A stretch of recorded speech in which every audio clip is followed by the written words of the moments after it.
Hi, everybody. It's Katie back with another episode of my vlog, and it is Sunday, so that means it's time for the Cinema Club Sunday Roundup. And I actually have a really short list of movies that we watched this week because it is a double holiday week for our family. We do celebrate Passover and Easter. We've been pretty busy with seasonal springtime traditional activities and haven't had as much time to watch movies this week. So I'm going to go ahead and review the two movies that we did watch this week and then give you guys my picks for Passover and Easter movies if you're looking for those. I will tell you also, we did get a bunch of our watch time this week sucked up by series. Again, we're still working our way through Ozark, and we've fallen into Handsome Siblings, the over-the-top Chinese martial arts drama that is currently on Netflix. We're on, I think, episode 4 of that one at this point. That's pretty fun. But I'm going to wait till we've watched a little bit more before I give you guys the full review on those two shows. Meantime, the two movies that we did watch this week were, we finally got to see Parasite. We had seen it before. Sean and I saw it the first week it was out in Portland last summer.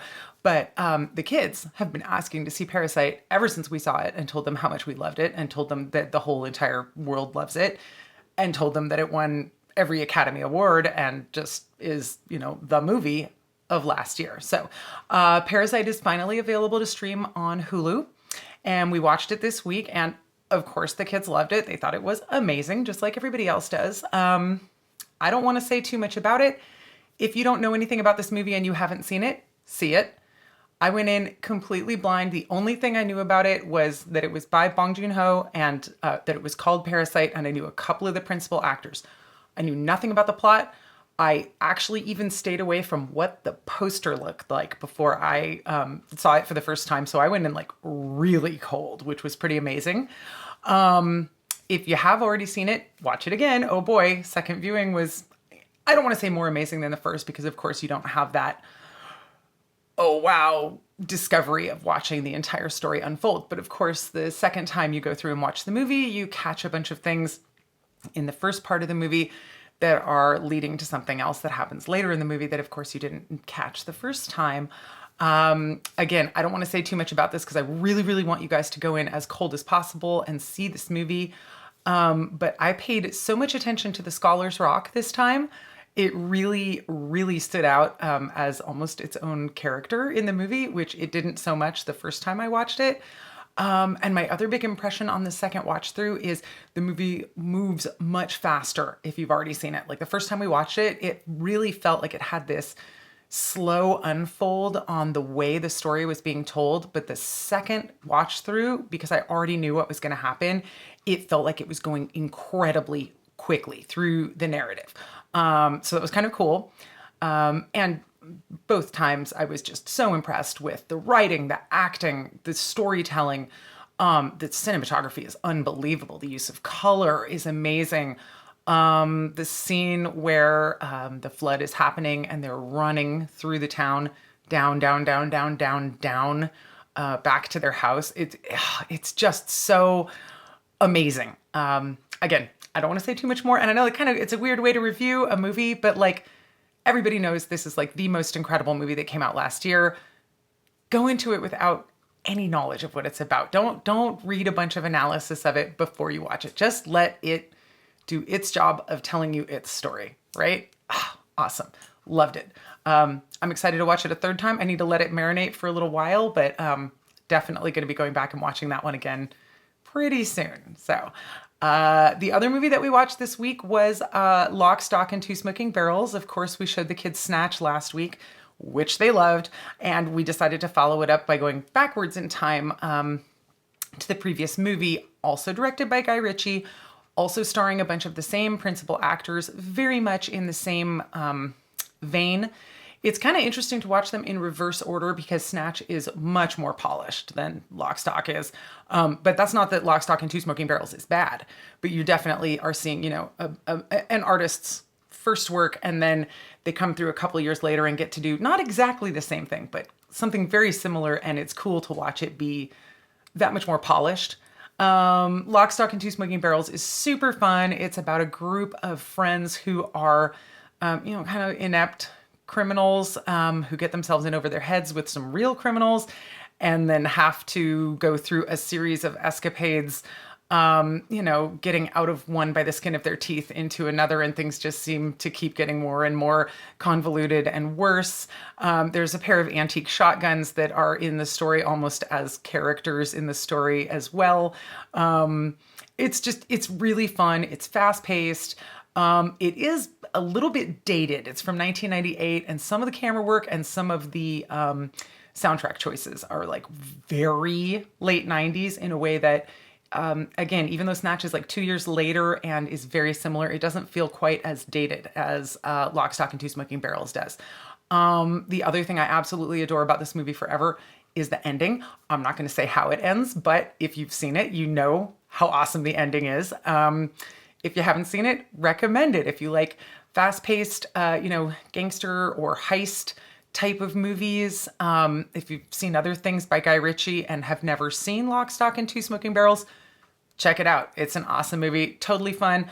Some of the accented speech gets a little hard to follow at times if you're not used to listening to thick British accents, especially like working class British accents. If you have trouble with that, I think you could probably watch it with subtitles on and get a lot more out of it. I didn't have trouble with that, but I've been a big fan of British media for my whole life, so I don't have a problem with the accent. That's that movie. And again, that's it for movies that we watched this week. But I did want to say what my recommendations for holiday movies for you guys are. Passover started last week on Wednesday evening, and we did have our Passover Seder. And if you guys have seen Uncut Gems, there's a Passover Seder in the middle of that movie, like I talked about when I reviewed it. But of course, the other movie I love to recommend for people for Passover, if you don't know the Passover story, or even if you do and you just want to see an amazing 3-hour biblical epic starring Charlton Heston, that's right, it's The Ten Commandments from 1956, directed by Cecil B. DeMille. It's an incredible movie. It's great, but you are sitting through a 3-hour long Bible epic. It's kind of compatriot if you want to really go for it and do 6 hours worth of biblical epics starring Charlton Heston. Of course, what you do is watch the Ten Commandments and then you watch Ben-Hur for Easter, because that's a story about Jesus. Well, ostensibly, it's about Judah Ben-Hur and his relationship with his friend. But Jesus is throughout the story. And the funny thing about Ben-Hur is I always sort of refer to it as Patty Duke Jesus, because you only ever see Jesus filmed from behind in that movie. Both of these are incredible movies. If you love older Hollywood epics with just, the big cast of thousands and the unbelievable budgets for these crazy scenes. Of course, the centerpiece of Ben-Hur is the famous chariot race scene, which I think everyone has seen, even if you haven't seen the movie. But the rest of the movie is incredible, and The Ten Commandments is incredible. Again, they're both very long, a little bit slow, but there's some great storytelling there. There's great acting, costumes, sets, everything. And historical accuracy. I mean, we're talking about Bible stories, so who really knows or cares how historically accurate it is? Of course, in the Ten Commandments, you also have Yul Brynner as the Pharaoh, he's amazing, of course. Just both movies, highly recommended. If you want something a little lighter to learn about the Passover story, you're not down for the 3-hour epic from the mid-50s, I usually recommend that folks watch the animated movie Prince of Egypt from 1998.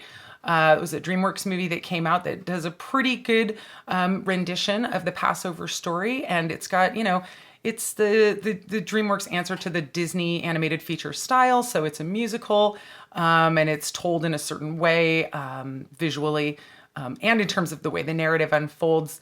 But it's decent. I wouldn't say it's great, but if you want to, especially if you want to educate kids about the Passover story, of course, a cartoon with some songs in it is a great way to do it. So we kind of have cheated a couple of years in the past where we've just felt really tired and didn't want to even deal with doing a full Seder. And so we've been like, okay, we'll make the food and then watch Prince of Egypt and, call it a day for this year. We didn't do that this year, but we have done that in the past. So additional Jesus movies that I love to recommend to people are, of course, the rock opera Jesus Christ Superstar from 1973. That's a great one.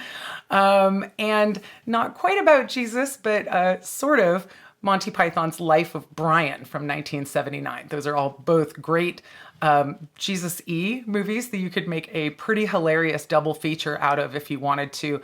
Both of those would have culminated kind of on Good Friday a couple days ago, but you could do back-to-back viewings of those two for Easter, and that would be great. We here at our cinema club usually don't choose a religious movie for Easter. We actually usually choose a rabbit movie. So in prior years for Easter, we have watched Watership Down. I think we watched last year. The year before that, we did Donnie Darko. The year before that, we did Harvey from 1950, of course, starring Jimmy Stewart, and he's got the imaginary 6-foot-tall rabbit as a best friend. So this year for Easter, the kids have picked Who Framed Roger Rabbit, the classic 1988 mixed animation and live action feature. I'm super excited to watch it again. We've watched it with the kids before, but haven't seen it in several years. So I'm stoked to see it again tonight and get to pick up on some different things that maybe I wasn't paying attention to before. And of course, all of my favorite parts of the movie that I can remember that I'm looking forward to seeing. So those are my recommendations for movies to watch for Passover and or Easter today, or, well, Passover keeps going on for a few more days into next week. What are you guys watching for Easter? Do you guys have special family traditions? A movie you guys like to watch every year, or some kind of theme or anything like that? Let me know. And of course, let me know if there's any non-holiday related movies that you saw this week that you're excited to share and talk about as well. I always look forward to those comments you guys leave me.